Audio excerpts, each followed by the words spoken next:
Good evening. Tonight on the Political Mic, we're diving into the heart of the 2024 Democratic National Convention with a pulse with a pulse check on the biggest move of the campaign so far. Vice President Kamala Harris's decision to tap Minnesota Governor Tim Walz as her running mate. This choice is more than a mere geographic play. It's a calculated move to capture the Midwest and reinforce her appeal across key swing states like Pennsylvania, Wisconsin, and Michigan.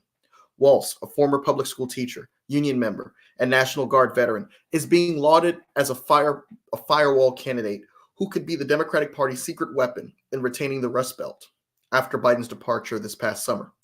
His plain-spoken demeanor and record of getting things done in a divided government have already energized the Democratic base, especially among white blue-collar voters, a group that has been tough for the party to hold on to. With $6.6 million flooding into Harris's campaign coffers within hours of the announcement, the excitement is palpable. But it's not just about the money or the Midwest. Walz's role as a Democratic Governors Association chair and his fiery critiques of the Trump-Vance ticket have made him a standout on the national stage. His style contrasts with Harris's own, but complements it in a way that could prove vital come this November. And as we head into night 3 of the DNC, the focus will be on how this ticket plans to galvanize voters across the spectrum, from the working class backbone of the Rust Belt to the social media savvy Gen Z generation. Expect that Walz will emerge as a key messenger, setting the tone for a campaign that's ready to take on the GOP's most potent attacks head on. This is the high-stakes, high-energy political drama that makes this DNC must-watch TV, and we're breaking it all down tonight on the Political Mic. Let's get into it. I'm so glad to be joined by Nate Honore, again, graduate of Quinnipiac University School of Law, and also someone who has political chops working with the Working Families Party as an active participant and member. Thank you for being back on. And Nate is also a regular on the Political Mic, so I'm glad to have his perspective represented here. Stephen Foster of whattheyshouldsay.org. And then Ethan Tillman, another friend of the Political Mic, a graduate of Howard University School of Law like myself, and an attorney and someone who's an astute political mind. So glad to have you each on this show tonight. I want to start off the conversation by asking about Tim Walz. Of course, they're more than just Tim Walz speaking tonight. We're going to hear from Bill Clinton, the quote-unquote explainer-in-chief. We're going to hear from Nancy Pelosi. We're going to hear from Pete Buttigieg. But the keynote address, of course, is the vice presidential nominee, Tim Walz of Minnesota. So, gentlemen, Governor Walz has been labeled as a firewall candidate for the Rust Belt, a region that's critical for any path to victory this November. How do you see Walz's Midwestern authenticity and military background playing into the Harris's campaign's broader strategy to secure key swing states like the state of Pennsylvania, Michigan, and Wisconsin? Well, last night when we talked about vice presidential picks, we agreed that part of the modern function of a vice presidential pick is to bring some balance to the ticket, something you don't have before, right? And just like Obama picked Joe Biden to kind of calm people down who are a little antsy about voting for a black guy, as soon as Kamala announced her candidacy, the first thing everyone agreed on was she has to pick the most aggressively Midwestern white guy we've ever seen, right? And that fell to Tim Walz, not just because of what he looks like, but also when you look at his background. Tim Walz is a former Congress member. He's got Hill relationships on both sides. He's someone who represented a red-leaning district in Congress. He was, I think, the second or third Democrat since 1900 to represent that district. And he's also someone who, most crucially, is a solid Democrat who is not ashamed to be a Democrat, right? Walz's big policy credential is that he passed what he calls the Minnesota Miracle, where he codified abortion rights, he passed paid family leave, he passed a version of the PRO Act, he passed free school lunches for children. And his response to all of that, to people who asked, what do you think about criticisms that makes it too left-wing, was, oh no, kids are eating in school. Kids don't have to worry about going hungry in Minnesota ever again. And that's the kind of energy that we need, especially when we're talking about the new infusion of energy in the party, the joy that Kamala Harris campaigns with. You need someone who's saying, yes, we're Democrats, people like our ideas, and we should be proud to be Democrats, as opposed to the Democratic strategy for a very long time that was yes, we're Democrats, but can you please, tone down the big D in Democratic Party? I agree with Nate. I think that Walz bona fides as a tough executive, proud champion of the Democratic agenda. I think it is plain for everyone to see. This is definitely a guy who's not afraid to speak up on democratic ideals. The other thing I would add is one of the things I think that has become increasingly part of the debate between the right and the left has been around identity politics, not so much or not only on a basis of race, but also gender politics. I think for a while, masculinity seemed to be something that was owned by the right wing, or at least something that they were attempting to lay claim to. I think that Governor Walz's experience, as you mentioned, as a football coach and then a soldier, as a member of Congress from a right wing district, and then as a governor, I think he's proven in that respect. I think he's kind of shown, just how forceful, how aggressive, but also like just the identity that that masculinity that still plays a role in the Democratic Party, and that's not something that we're ashamed of, or something that we're hiding from either. We're not going to let the Republicans or these right wing radicals decide what masculinity looks like going into the 21st century. And I just want to give an introduction quickly to Christopher Harvey and Jerry Ford, who just joined. Christopher Harvey, someone who is a political giant, policy professional, candidate for an MPA at Cornell University. He is someone who has been well versed in Arkansas politics. Glad to have him represented on the platform tonight. And also Jerry Ford Jr., graduate of Howard University School of Law and an attorney. Again, we're talking about what Tim Walz brings to the table, again, as all eyes are going to be on him tonight as the keynote speaker. A lot of folks were expecting Josh Shapiro to be the pick because it made sense that, Kamala Harris would want to pick someone who could pull over Pennsylvania's 20 electoral votes as the governor of Pennsylvania. It was seen as if that would be a guarantee. He was young, born in 1973. That would put him at the age of at least where Kamala Harris is now, if she gets 2 terms by the year 2032, 2033, to hand the baton to him. But she went ahead and chose a very Midwestern progressive governor in Tim Walz. And one of the key factors that a lot of insiders were reporting on that she was looking for was someone that was a governing partner. So that alone kind of let you know that Mark Kelly was not the direction she was going in, and that she was more so looking for executive experience. And she's got that in Tim Walz. So what we're looking at specifically, how we see Walz's Midwestern authenticity and military background playing into the Harris campaign's broader strategy to secure key swing states like Pennsylvania, Michigan, and Wisconsin. Yeah, I don't think there's any question that Governor Walz demographically and culturally balanced the ticket. Yeah, that is the playbook that has been successful for Democrats ever since, definitely ever since Obama, in picking Biden, and then Biden and picking Harris, and again now Harris and picking Walz. He demographically and culturally and geographically balanced the ticket. So it was a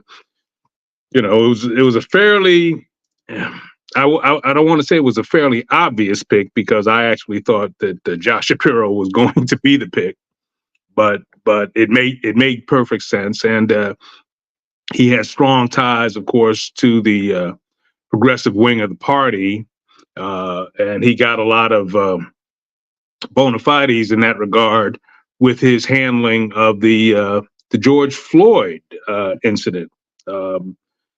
He appointed Attorney General Keith Ellison of Minnesota to handle that case, which pretty much strengthen the chances of a conviction. And he even handled the violence in a responsible way. So he's got the cultural and the demographic balancing act going for him, being a football coach and a veteran of the National Guard for 24 years, and and he's also obviously qualified, having been a congressman for 12 years and is a sitting governor. So it was a solid pick, and I think she hit a 10 strike, all things considered. Yeah, definitely. And Mike, first, let me say thank you for the invite to join you all this evening. So definitely an honor to be here with the other distinguished panelists. And I know when I chimed in, I believe it was Nathan that was speaking about that policy background with the governor. And I think that all the other comments, I echo those sentiments of the governor being able to balance the ticket geographically with the Midwest. But I definitely think to the point of wanting to have someone with that experience that understands a lot of these issues that are plaguing people today. When we talk about the work that he's done with affordable housing, talk about the work that he's done with workforce development, and then with public safety. And so these are issues that we're seeing people discuss all the time. And I think having someone clearly like Governor Walz with that policy background in those areas, that those issues that affect people's day-to-day lives, is going to be something important. I think that really adds to the overall ticket and focusing on, again, a lot of these day-by-day issues that people want to see some type of solvency, some type of actual policy solutions on. And so it's clear with his time being governor, time being a former congressman, that he has that experience there. And so I think that's what is really one of the things I'm really excited about to see with his potential on the ticket there. And we're also joined by Terry Rogers, who is a delegate at the DNC in person. Is how exciting that must be. He's representing the Mississippi delegation. I'm excited to have him on.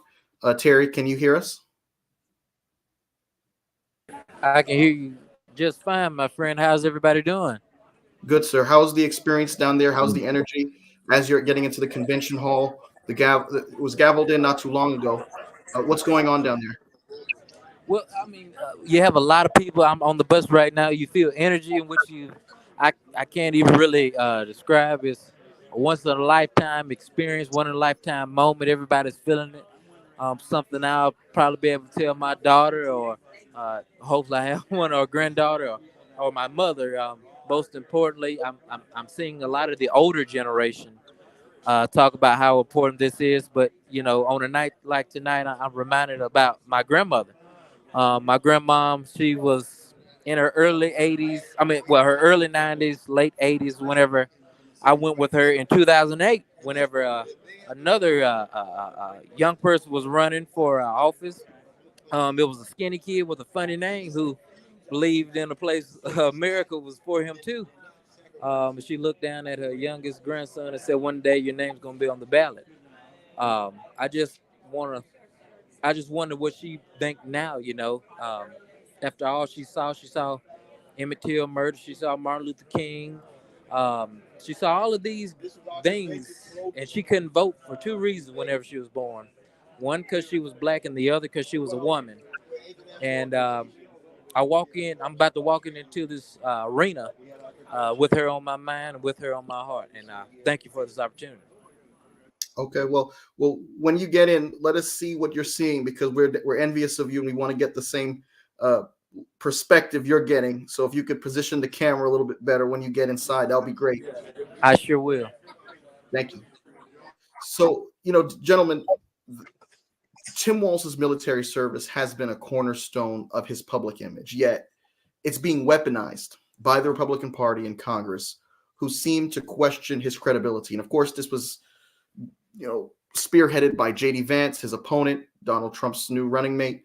How do you think this line of attack will play out in a general election where voters traditionally respect military service? Are the GOP risking alienating veterans and military families with this kind of approach?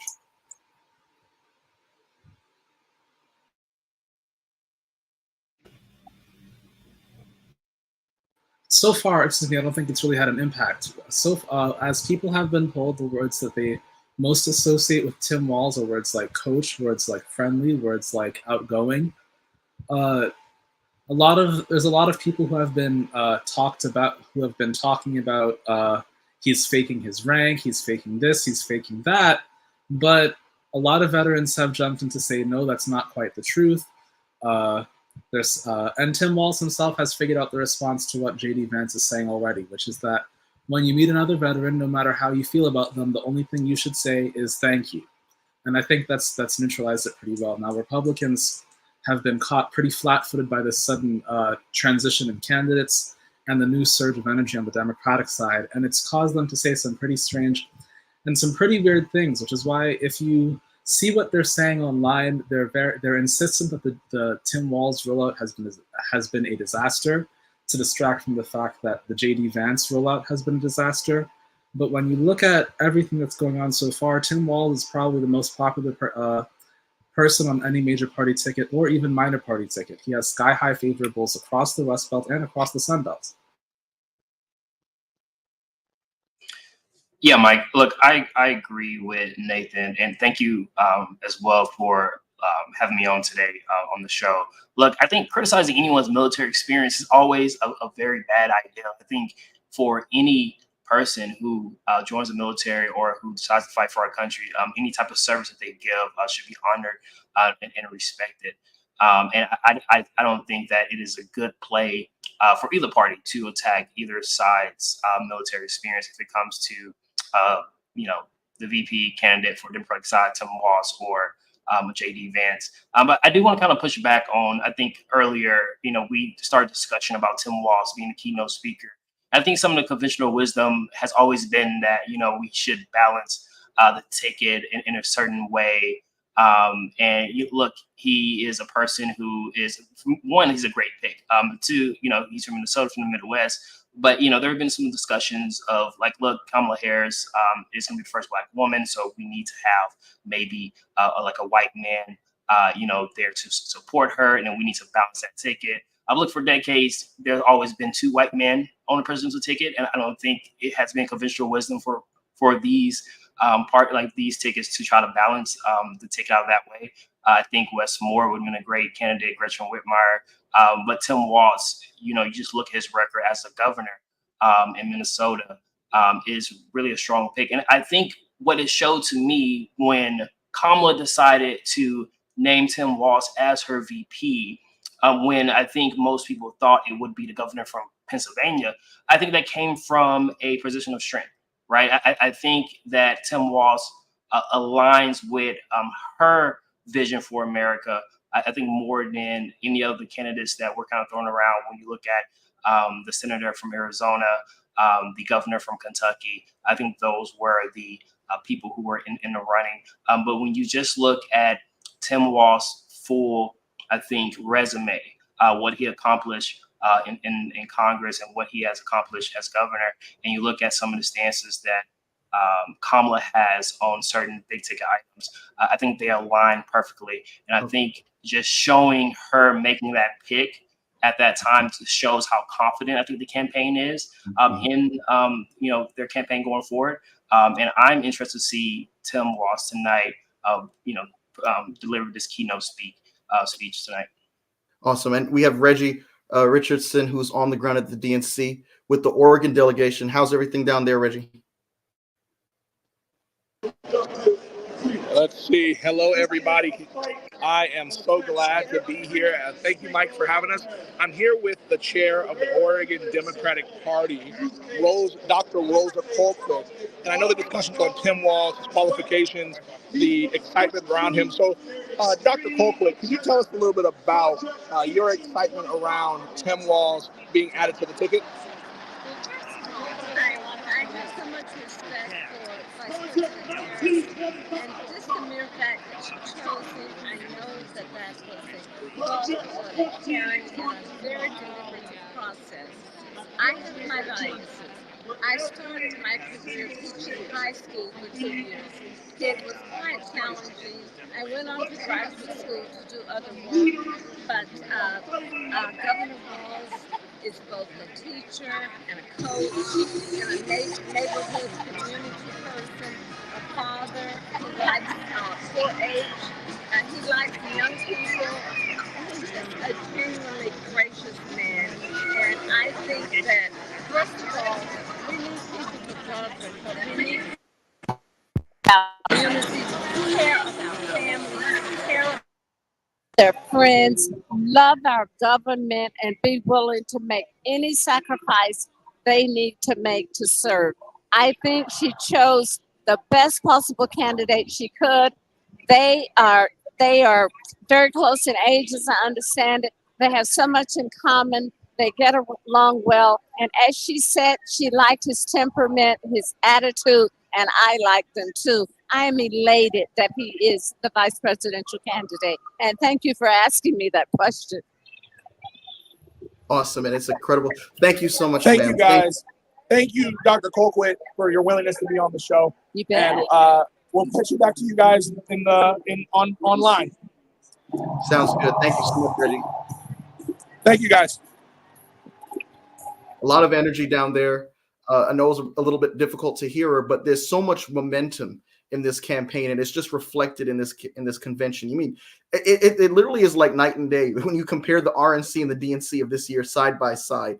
Just the roll call, it was like going from the nursing home to a Saturday night club. I mean, this was just I've never seen a roll call as energetic and as enthusiastic as this. So there's obvious momentum that has shifted. You know, the beginning of the summer and throughout the summer, the Republicans had the big mo, as Bush would put it, in 1988, and now the Democrats have it. Any other thoughts? No, Mike, you're definitely correct. I think that the energy, the excitement that you're seeing everyone really enjoy. I mean, I think that's really a good representation of just where people want to see the country moving forward. We're thinking more positive. Clearly, we know that we're living in a polarized nation, but I think that just because, the notion of you may disagree with my type of ideology doesn't make you my enemy. And really just kind of seeing literally this 180-degree shift for the Democrats with, VP Harris at the top of the ticket now. It's exciting. Listening to former President Obama, former First Lady Michelle Obama last night, it's just like, it's one of those moments where it's just like, this is what I remember how exciting being a part of democracy is. And it's kind of like, for those that are familiar with the anime Dragon Ball Z, it's like the Democratic Party has like a sensu bean now, and things are just a lot better. So I think that people with that excitement comes a lot of opportunity. And I know last night at the other arena in Milwaukee where VP Harris and Governor Walz were, there was a gentleman that yelled out, you already got this, like you won. And then VP Harris was quick to say, no, we still got a lot of work to do. We're about 77 days out. And so I think that that's an important caveat as well, that yes, we see that momentum. Yes, we see that excitement. But at the end of the day, you got to get people out and voting. You got to do a lot of canvassing. You got to get people turning that excitement into action. And so it's gonna be a really kind of a two-way component there to keep that momentum going. So, but really excited just to see just how excited everyone is. And Mike, you said that earlier, with the roll call. I mean, that's just, I've never seen nothing like that before. And I could see that that's going to be a thing now moving forward with future conventions. Yeah, and this is the second speaker I've seen with this giant version of Project 2025. The first one was Mallory McMurrow, who has been on this program 2 weeks ago. Now it's Jared Polis, the governor of Colorado, someone who was potentially seen as a presidential candidate for 2028 before everything changed. So, they're trying to remind and print in the minds of the voters that Project 2025 and Trump are inextricably linked together, arm in arm, while Trump is trying to distance himself from Project 2025 and a national abortion ban. Another key speaker tonight is Bill Clinton. Bill Clinton, and I said this last night, I believe saved the re-election chances of President Barack Obama when he took to the DNC stage in 2012 in Charlotte, North Carolina, and literally broke down Washington math in layman's terms for voters. And he did it in such an articulate way that left folks like Steve Schmidt, the campaign manager of John McCain, saying, we wish we had our own version of Bill Clinton. Now, in light of the fact that Bill Clinton is one of the keynote speakers tonight, I want to ask you, Bill Clinton has been described as the comeback kid of the Democratic Party, a master at connecting with voters and framing the economic message. As we head into this November, do you think Clinton's unique ability to communicate with the electorate is something the current Democratic leadership lacks? How crucial could his influence be in shaping the party's message? Well, Bill Clinton isn't the communicator he was 30 years ago. That's very clear. That said, this current generation of Democrats, the bench is very, very deep, right? You've got Kamala Harris, who's the vice president. You've got Tim Walz. You've got people like Gretchen Whitmer. You've got people like Josh Shapiro. You've got people like Governor Polis in Colorado, who have no problem talking to their base, talking to their voters. And I'd remind you that Gretchen Whitmer and Josh Shapiro won their re-election campaigns in swing states by pretty comfortable margins. But when you talk about Bill Clinton, there is something I do want to bring up, which is the location of this convention, right? When it was announced that the DNC was going to be held in Chicago, there were a lot of comparisons made to 1968, where a fractured and demoralized party had just seen their unpopular incumbent bow out and had to pick a new nominee over a backdrop of major social unrest. But the DNC was also held in Chicago in 1996, where Bill Clinton tied his older Republican opponent to a very unpopular policy platform, which is what Democrats are doing today. And given the energy in the room, right, the 1996 DNC is probably most famous for the fact that the energy was so high that delegates started doing the Macarena during platform meetings.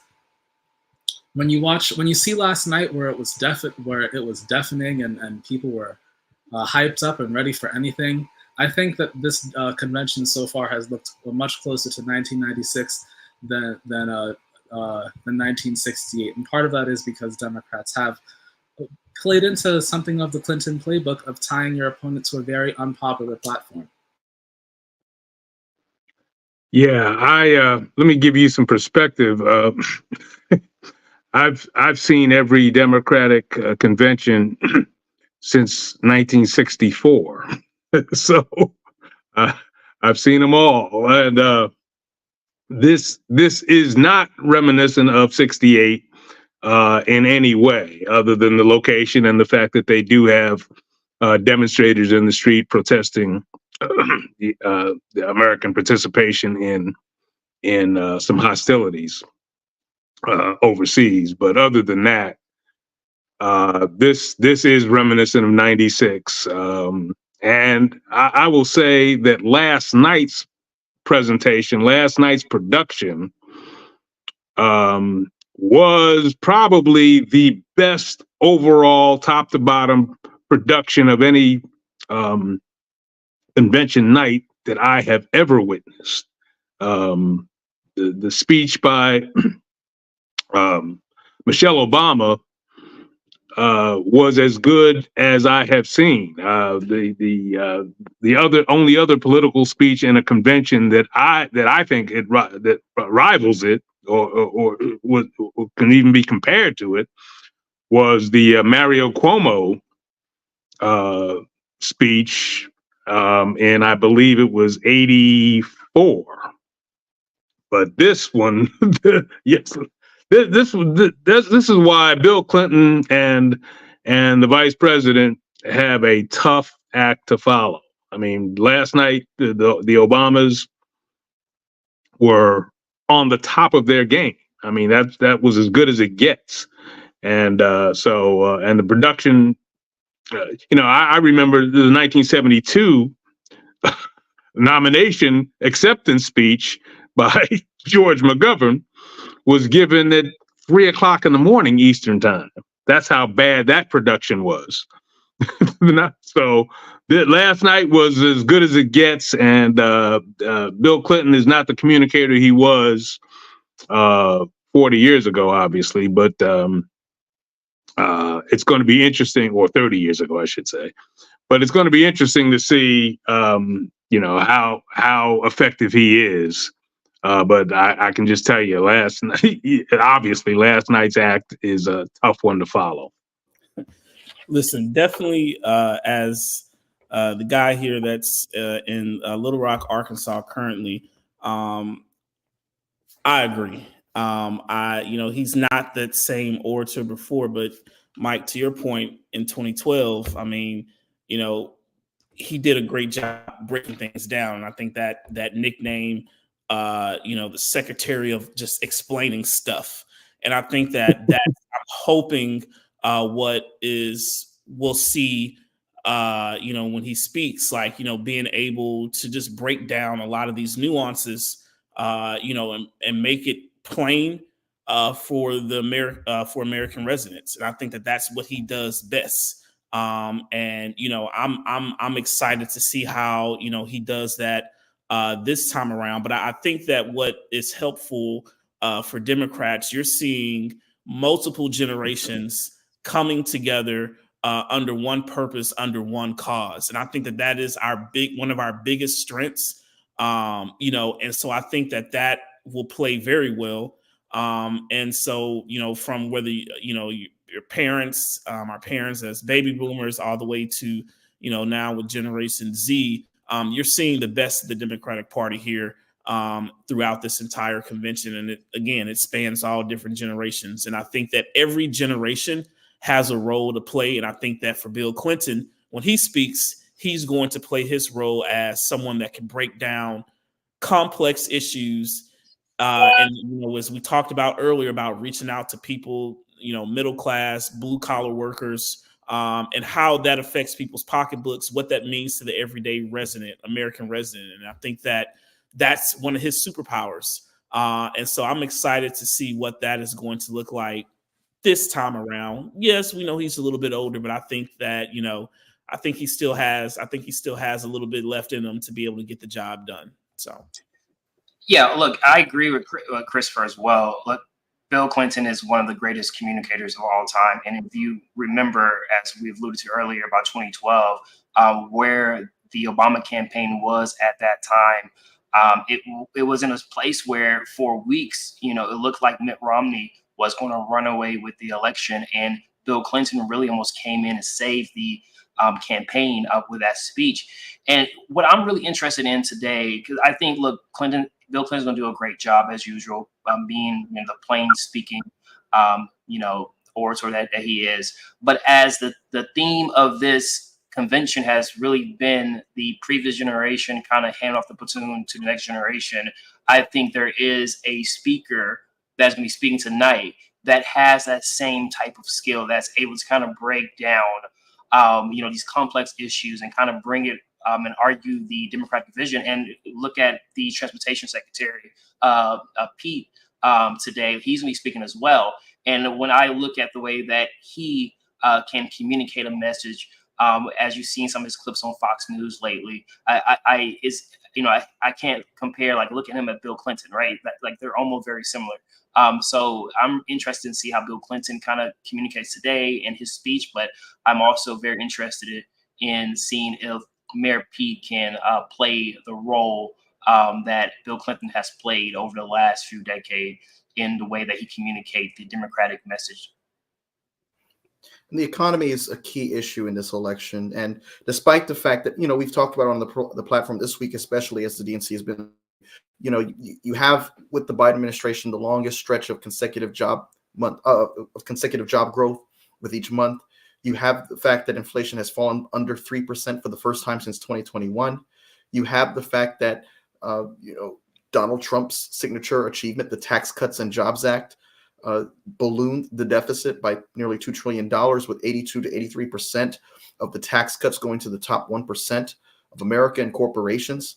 And yet, poll after poll has Kamala Harris behind Trump on the issue of the economy and on the issue of the southern border.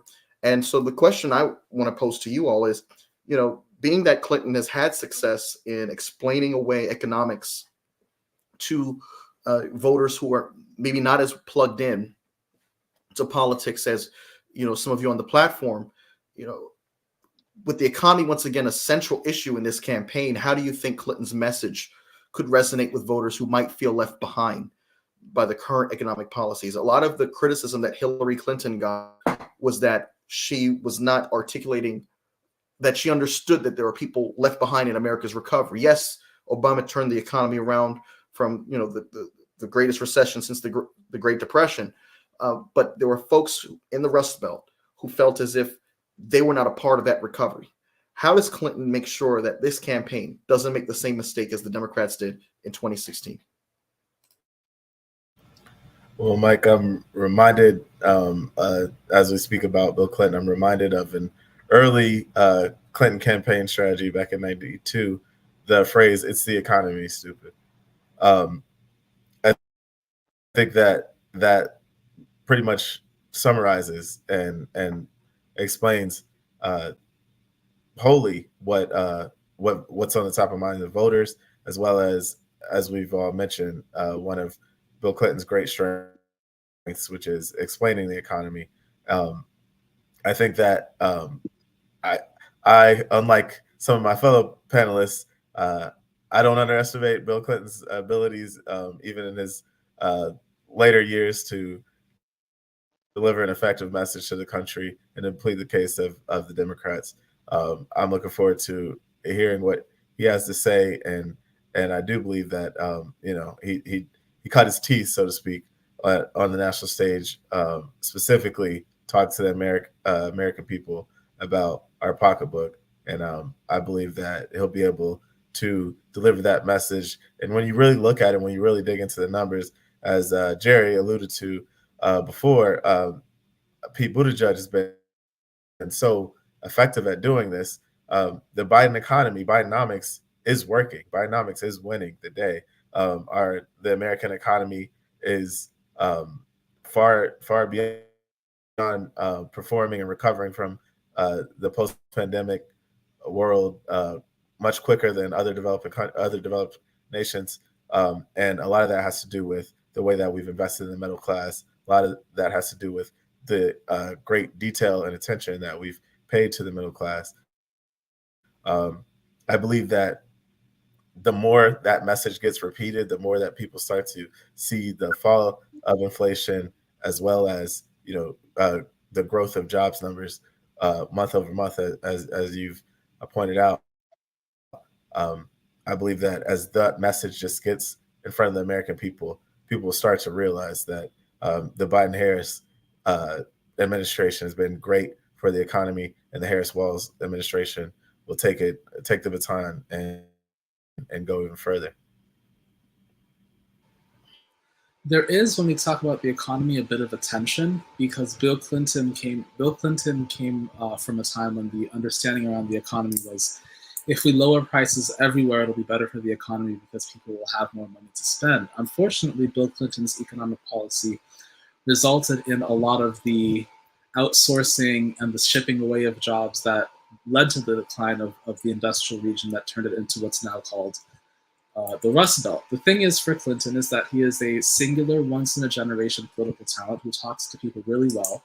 And so a lot of voters don't necessarily blame him for that, which is an advantage, and even a bigger advantage for Democrats now. And what's probably one of the biggest legacies of the Biden presidency is how much closer the Democratic Party has become towards unions.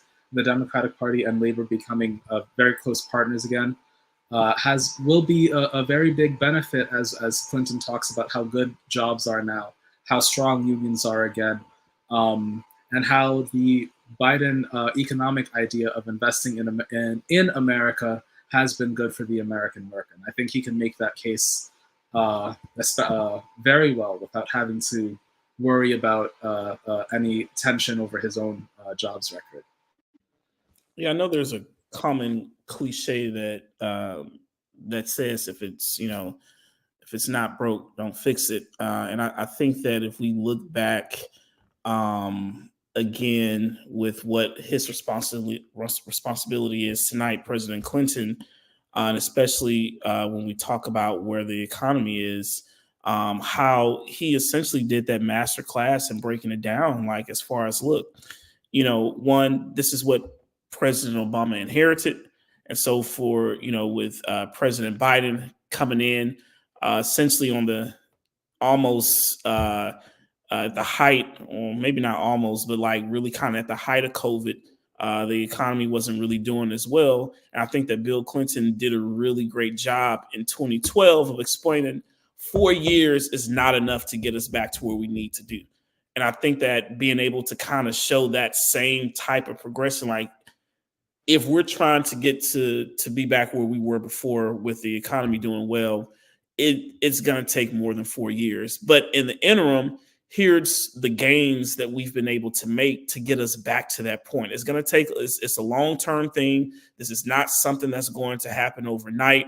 I know he talked about, then the proposal for tax cuts, but then, we could talk about, and I believe you all just mentioned this with Donald Trump's bill, the Tax Cuts and Jobs Act that passed.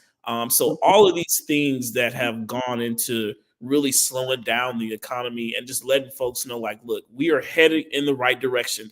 It's not going to happen quick. It's not going to happen overnight. But if we keep steady doing it, going at it with the policies that we're focusing on now, we can get back to that point. And I think that was the real crux of his speech in 2012. Like, okay, that makes sense. Like, we need more time. 4 years isn't enough to try to fix all these things. And so I think that same method can really kind of help, this time around. Again, not saying that, we're just going to blame Trump for everything, but really kind of breaking it down and letting people know that when you're trying to do a process like this, this is not something that happens quickly or expeditiously. This is long-term. And this is what is going to take real investment, and focusing on those short-term investments that the Biden and Harris administration has done throughout these past 4 years. I think is going to be important to be able to add that to the context of the overall speech. Well, we also need to not feed into the narrative that the economy is slow. The only thing that really needs to be explained to people is inflation, and probably at that, just food and housing prices, because the economy isn't slow at all, and it hasn't slowed. In fact, the Fed raised interest rates because the economy wasn't slow enough. And so Bill Clinton will just have to explain why prices persist to be high, but he needs to point out, of course, that inflation is now at 3% or under. Inflation has been going down, but it's a tough sell to articulate that the rate of increase has decreased. I mean, I was a salesman. I know that I had to do that from year to year with our prices, and So it's a tough sell, but if anybody can do it, we know that Bill Clinton can do it because he has done it.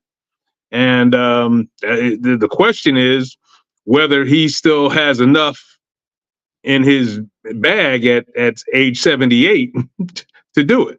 We haven't seen a lot of Bill Clinton. And I'm wondering, if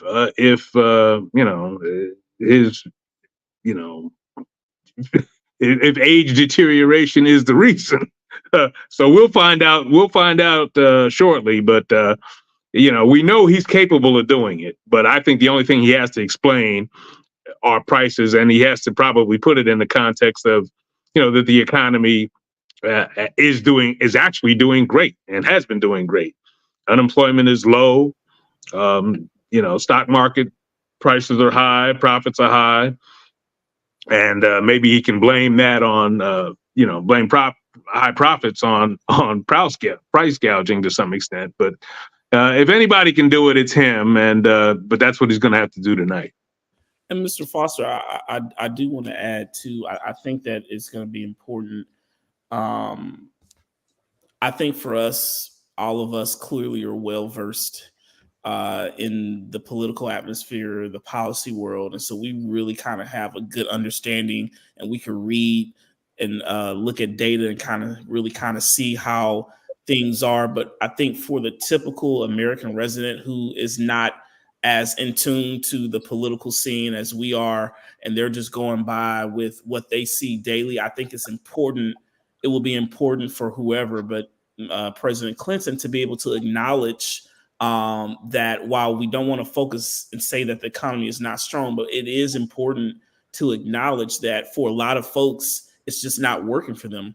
And I think that if you acknowledge that, it's just one of those things where it's just like they're not trying to blow smoke, but they are seeing that, you know, it's not easy for a lot of folks right now in this country.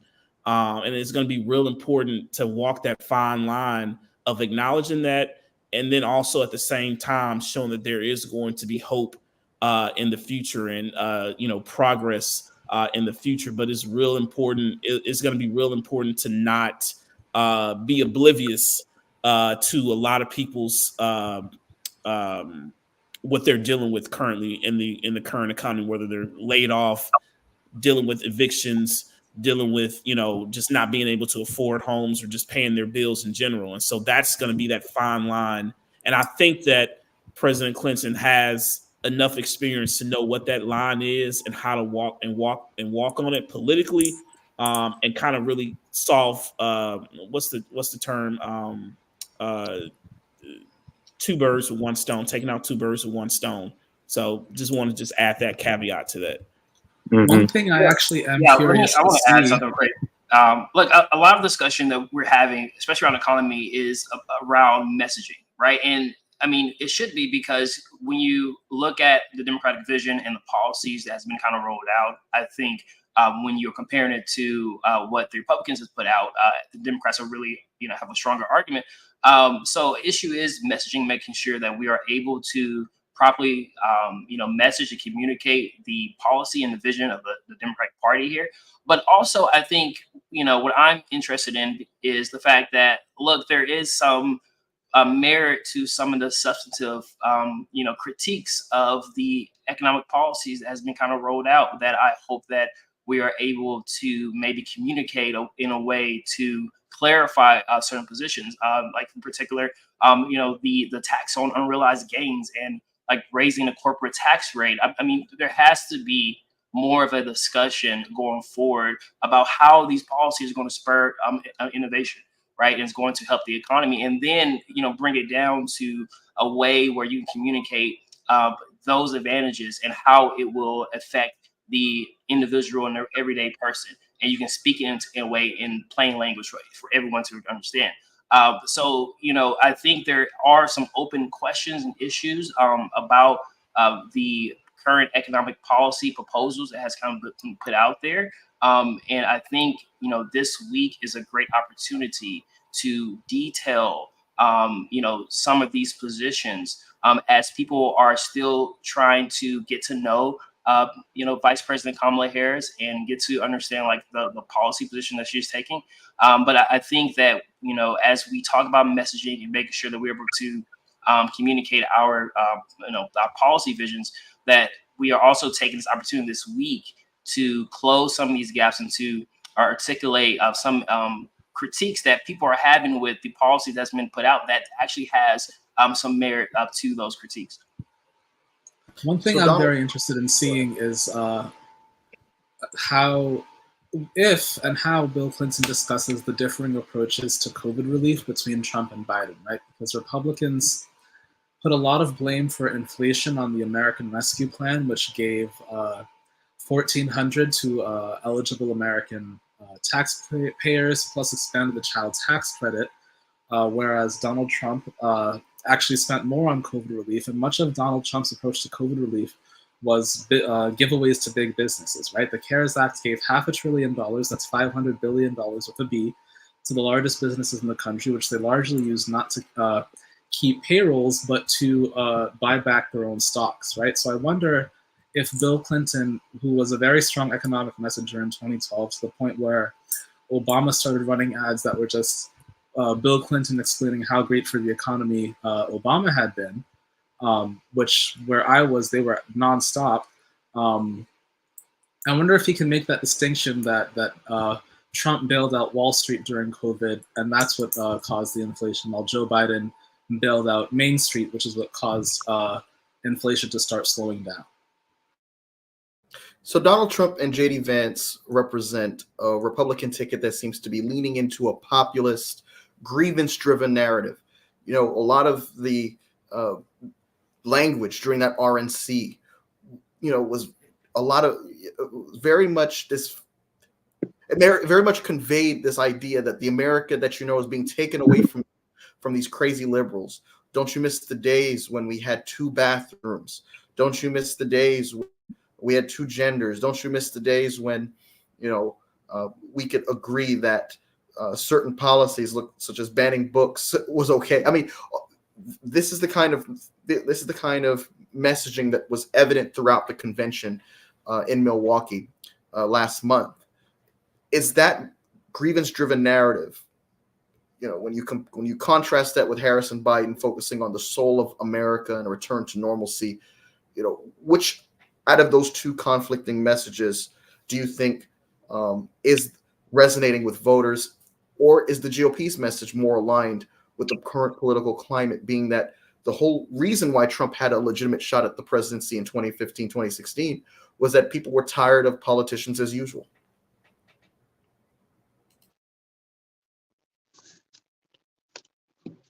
Well, I'm not sure I understand the question, but I'm going to say that the Trump Vance ticket and and their messaging for the last month has evidenced nothing but panic from my perspective. They sound panicked, they look panicked. You know, it looks like I mean, you know, they thought that this thing was in the bag. They thought they were cruising for a victory, and now they are looking down the barrel of a defeat. And I think they're in panic mode. I don't think they've settled down to actually land on a messaging strategy. You know, I think Trump, of course, isn't disciplined enough to even execute a messaging strategy. He all he can do is that ad hominem, just go, you know, full out attack mode. But he's looking panicked, and I'm trying to look at this objectively, but he's looking panicked. And I talked to a lot of his supporters, and they're sounding very rattled. They're sounding rattled. So if Vice President Harris gets a bump out of this, given the momentum that she had going into this week, if she gets a bump out of this convention, yeah, you know, we're really going to see you know, full out panic, and there's no telling what they're going to say. But I don't see that they have a messaging strategy that they have begun to execute. Mr. Foster, you're absolutely correct in that.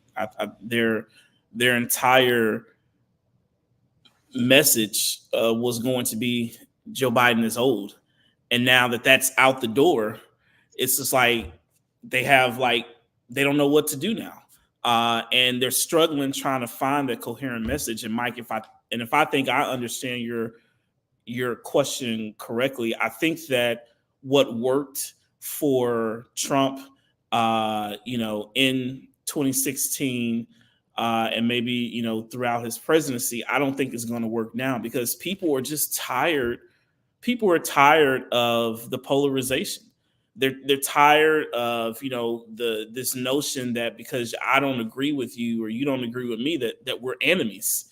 And I think that it's Trump and Vance. I think they're relying on a relic now from the past. It's like, oh, maybe we can stoke these fears and, you know, to what Mr. Foster said about them being panicked and we're trying to raise this alarm. I don't think that is, and at this state of the game, I don't think that is a winning message, because again, people are tired of the name calling. They're tired of the pettiness. They just want actual solutions, and they're ready to move forward.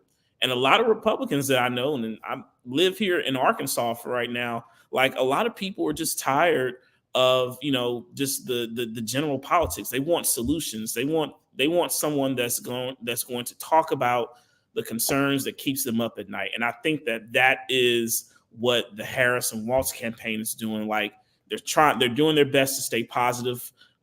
They're focusing on issues that people actually care about.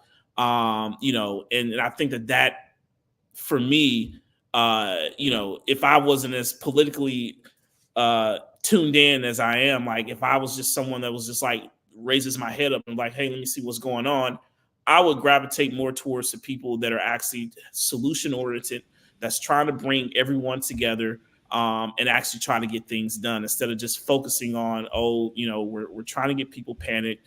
We're trying, we're going to focus on the name calling. We're going to say all these crazy things, and it just doesn't get anywhere. And I think, again, that may have worked a few years ago, but now people are tired of that game. They want something new. They want people that are actually going to do what they say they're going to do. And I think that that's the winning message. And I think that the Harris-Walz campaign is doing a great job in focusing on, we're in this together. Let's move forward. So, yeah, well, let's be fair here. Before Joe Biden dropped out, to be fair, the Republicans actually had a very strong message, which was this pre-COVID nostalgia that a lot of people in America they were actually buying into. And this is what kind of led to the situation that we are in now, where President Biden, decided not to continue the nomination because the Republican message was landing with a lot of people, right? So, like Mike, Biden's big thing was this return to normalcy in 2020. And, the Republican message was, well, this is normal, right? We're back into normal. But remember pre-COVID, where everything was just rainbows and everything was perfect, right? Now there has been a massive shift because of Kamala Harris and Tim Walz, because now their message is not about just returning to normal and preventing the craze of Donald Trump. There's a lot of energy now that is really more focused on the future, right? It's not really just an anti-Trump or just stopping the craziness. It is now we are able to really see a future that I think a lot of people are very excited about. When you even look at last night of the energy that was in that room, people have made a lot of comparisons to 2008. But I think, that energy was a little different because there's a lot of energy, but there's also this sense of urgency that you can feel that I've never felt before, like in the conventions. I think a lot of people still remember November 9th, 2016, or the day after the 2016 election, and how that felt, right? So as you see everyone dancing around in Chicago now and people are excited,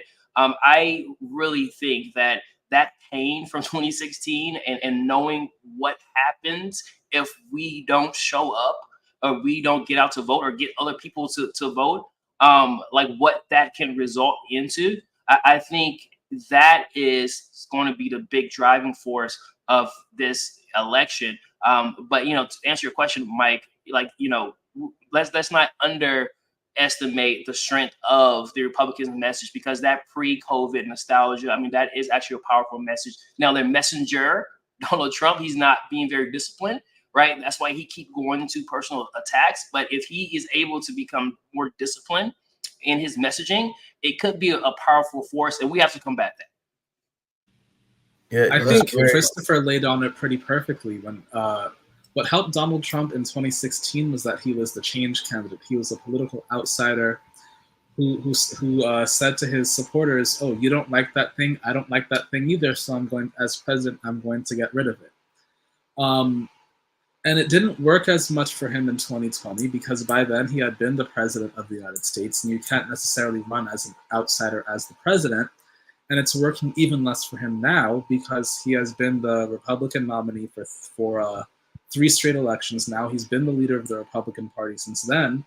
And his closest Republican challenger, Nikki Haley, laid out a pretty salient point, which is that whether you like Trump or not, chaos follows him wherever he goes. And you can think that the charges against him are trumped up, or you can think that they're legitimate, but is that really what we want right now? But with Joe Biden being such a unifying point of opposition for the right, it was something that kind of went unnoticed. But now that Joe Biden is no longer the Democratic candidate for president, people have noticed and remembered once again, wait a second, we don't like Trump. And that Trump has a certain ceiling of support that he's started to realize that he's brushed up against. In 2016, he won about 47% of the vote. He repeated that in 2020, and now currently, whether or not you put much stock in the polls, he's polling around 47% of the vote in every single poll, and that's part of the panic for him. When you contrast that with Kamala Harris, who has painted herself as a joyful warrior, as opposed to the grievance of J.D. Vance, who's angry that people use in vitro fertilization, who's angry that women choose not to have children. It's a very clear contrast, and there's a reason that she's resonated so much with voters. When we found out that Kamala Harris was seeking the nomination, I was at my church picnic, and pretty much everyone there was like, well, okay, I guess I'm gonna knock on doors and make phone calls and send texts to get her elected. Now, Harris has been navigating attacks from both the left and the right, with some progressives questioning her commitment to their causes and conservatives branding her as too radical. You had Lindsey Graham saying, if we could get Trump to focus on the issues, we're going to win on the issues. If we can just lay off the personal attacks. Now, how can Harris strike a balance that energizes the Democratic base without alienating the broader electorate? And I just want to put a plug in and say, I think Biden artfully provided a master class in really navigating the middle of the road from both factions of the party, whether it was on the issue of student loan forgiveness, whether it was on the issue of, trying to broker a deal between Israel and Hamas for a ceasefire. Whatever contentious issue that divided the most progressive flanks in his party with the most conservative flanks, he found a way to really strike a chord in the middle. And Harris seems that Harris is going to have to do that to keep a united front even after the election in terms of governing. How do you think she can strike that balance to energize the Democratic base without alienating the broader electorate? Well, first, I want to point out that when you talk about the relationship between Kamala Harris and the left, the Working Families Party, which very frequently endorses Democratic candidates, and is the progressive organization that's probably most closely connected to the Democratic Party, voted to endorse Kamala Harris 95% to 5%. And that was a membership-wide vote that was conducted over the 2 days in which she'd entered the party. So there is already kind of a truce and an understanding between Kamala Harris and the left, and understanding that she's not a perfect candidate and that she's not even necessarily going to be the most progressive candidate, but that she is going to be a candidate who's willing to be a partner, and that she's a candidate who people can organize under for progressive priorities like a Green New Deal, like universal health care, like affordable housing, and that she has already shown that she has her ears to finely tuned to what the base is asking for, right? Because when you talk about the Veep stakes, the vice presidential candidate who had most of the left organized around him was Tim Walz. Tim Walz had the unions, Tim Walz had a lot of progressives, and Tim Walz had Nancy Pelosi going for him. Plus, the fact that the Tim Walz election received praise both from AOC to Joe Manchin showed that this is a campaign that has figured out how to thread that needle and say, you know what, we can listen to every part of the party, which again is a priority that Kamala Harris stated when she first entered the race. I'm going to unify this party, and then we're going to win this election. So far, it seems that she has, in fact, unified the party. I think what Kamala has to do this year is going to be a little different. I think over the last few decades, I think the Democratic nominee's always been coming from more of the moderate wing, and I think our conversation here is usually about how do you not alienate like the progressive wing. I think it's clear that Kamala she has a lot more support with the progressive wing of the party than a Hillary Clinton had, than even like a Joe Biden had. I think the risk that she runs and that the needle she needs to thread closely is actually with the moderate wing and the left or the center, right? Because of some of these policies that she has kind of spelled out, I think if she isn't careful, the issue isn't upsetting the progressives. It might be upsetting some of the center left. So that is going to be a balance that she has to play. And I don't think that we have seen that over the last few cycles where the Democratic nominee had to be worried about the center left or the moderates kind of being alienated. I think the conversation always has been about the progressive wing. But as we have seen with the Tim Walz pick, I mean, that was really, saying to progressive wing that I hear you, I see you, and I'm with you. But it might have upset it, some people on towards the center. So that is going to be the dance that she has to play, and it's going to be a unique dance that we really haven't seen in a few decades that a Democratic nominee would have to play. Well, those moderates better vote blue no matter who, like they've been screaming at progressives for the past 8 years. What was that, Nate? I said those moderates and those center-left types better vote blue no matter who, like they've been screaming at progressives for the past 8 years. Well, like as we've seen in 2016, it didn't happen on the progressive side. So, we can say like there could be moderates who don't vote as well, and we could have an issue. So like it's important to get everybody on one accord, because we have seen from the past, we saw in 2000, we saw in 2016, that if one wing in the party is unhappy, right, no matter the other party side of the party is saying you have to vote no matter what, you have to vote for Hillary Clinton no matter what, there could be enough people not vote that could swing an election, like we saw in Pennsylvania and in Michigan in 2016. That could happen in 2024 if we're not careful. That is a concern that I think every nominee plays. I mean, and the Republicans have that same issue as well to unify their party. But yeah, I think this year just might be a little different when you're talking about the dance you have to play. It's not more focused on progressive wings. It might be an issue with the center.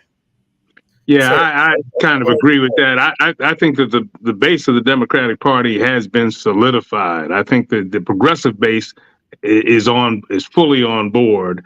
And I think that Donald Trump is the best thing that we have going for us in terms of unifying the party, because the moderates, Trump is a non-starter. I mean, it's not, the Trump alternative is the unthinkable. So I think once the progressives are on board, I think, and they are, I mean, this is the most progressive candidate that is conceivably electable, in my opinion. I don't foresee a problem with party unity at all this time.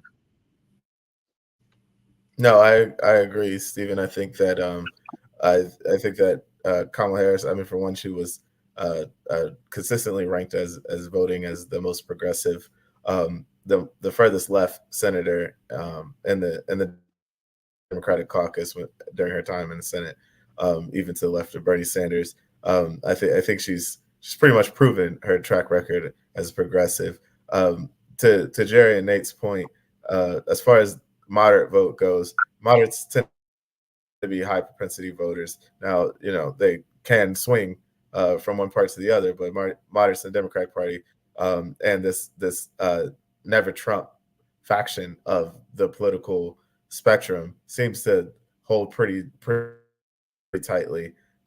Even with someone as progressive as Kamala Harris, you saw some frustration around her choice of Walz over Josh Shapiro, but even that has pretty much subsided at this point. And it seems like everyone's still headed in the same direction as far as supporting Kamala Harris. Governor Walz, a great progressive pick, a great signal to the progressive left that where Kamala Harris may be headed. But he's, at the end of the day, it's one pick. If she becomes president, she'll have several appointments to make, and she can fill out that bench with people from across the political spectrum, which I have great confidence that she's learned a great deal at the feet of Joe Biden as far as how to triangulate left politics and Democratic politics, and she'll do a great job as far as having many voices and many different philosophical perspectives to fill out her cabinet and to reflect, the best wisdom that we need going forward. Well, gentlemen, I am so grateful to have each of your perspectives represented on the political mic tonight. Chris Harvey, Jerry Ford Jr., Professor Stephen Foster, Ethan Tillman, Nate Honore. What a dynamic group. And I just want to give a special shout out to Reggie, who has been on the ground and, who's been basically reporting live exactly where the scene of the action is. And also Terry Rogers. Being in that environment, of course, can be chaotic, but I'm so glad that they made time to make appearances on the platform. This is going to be an incredible night with unforgettable moments and pivotal moments as we're looking forward to the speeches that we were alluding to further. And then, of course, tomorrow, I want to invite the audience to tune in as I'll be interviewing Chris Matthews, the former host of Hardball and MSNBC. We'll be getting his perspective of all the things that have unfolded in the Democratic National Convention on night 4, right before Kamala Harris makes her acceptance speech. So I hope you will tune in for that. Thank you all again for what you brought to the table. With that being said, that's going to conclude tonight's episode of the Political Mike Podcast. Thank you all for tuning in. Thank you.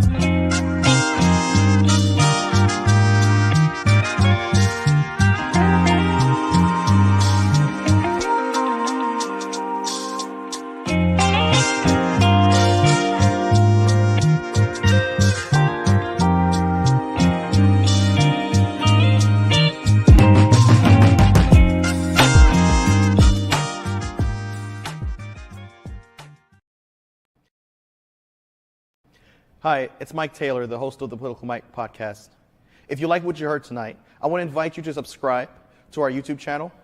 I also want to ask you to please follow along on Spotify, Apple Podcasts, Google Podcasts, iHeartRadio, TuneIn, and Amazon Music. You can also follow along and keep up with the conversation through our Telegram channel. Follow us on Twitter at @ThePollyMike, and follow us on Instagram.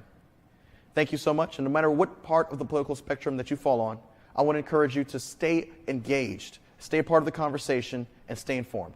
Thank you.